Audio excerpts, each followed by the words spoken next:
In college basketball, in the stands, friendly trash talk between two fan bases unfortunately turns to this. He may giggle, but as we know, it's no laughing matter.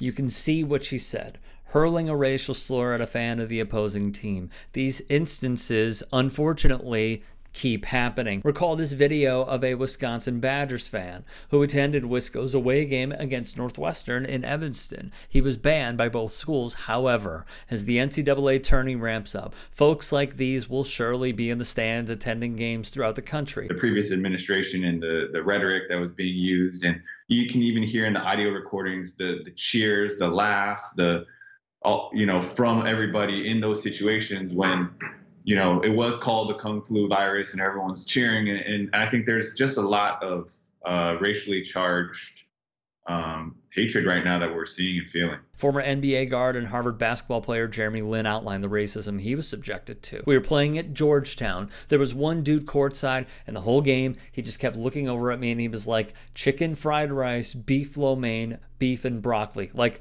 the whole game. We would go to other places. Like, I was at Yale. They were like, hey, can you even see the scoreboard with those eyes? The worst was at Cornell, when I was being called a C word. That's when it happened. I don't know, like, that game, I ended up playing terrible. I ended up getting a couple of charges and just doing real out-of-character stuff because the taunts were affecting him, wrote Insider. My teammate went and told my coaches they were calling Jeremy a C word the whole first half, and I didn't say anything because when that stuff happens, I just I go and bottle up, where I go into turtle mode and don't say anything and just internalize everything. As ex-Badger Nigel Hayes told The Guardian, it's always been an interesting situation and dynamic. Black athletes, but white school, white coaches, white fans, minimal black people. Hayes, who briefly played in the NBA and currently plays professionally in Europe for big-time program Barcelona, added, most are aware these university teams, primarily men's basketball and football,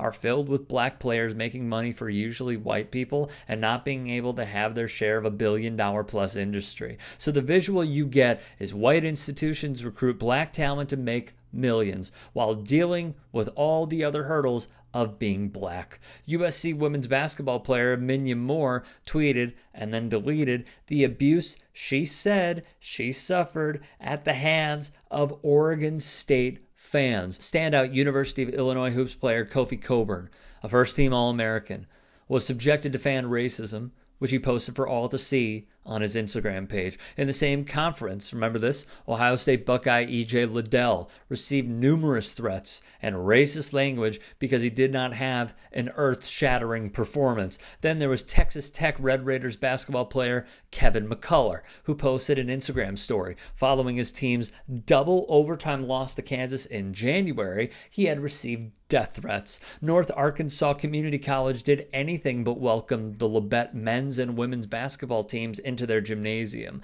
Fans at North Arkansas made monkey noises directed at Labette players from both teams while they were on offense and mimicked crow caws while players were on the free throw line, per the Parsons Sun. The outlet witnessed video of the incident but didn't publish it because the source of the video wished to remain anonymous. Sports editor Sean Fry told Yahoo. Fry said the source was concerned that making the video public would reveal who shot it, something the source feared. The town of Harrison has a tumultuous history of racial tension, with the UK's Daily Mirror profiling the town as the most racist in America in a November 2016 report, shortly after the election of President Donald Trump, who received 76% of the Harrison vote, the report stated. Wrote USA Today's Nancy Armour, speaking on Liddell and more so these racist incidents that continue to occur. She wrote, E.J. Liddell is not the first athlete to be targeted by people who have given sports outsized importance, whose sense of self is so warped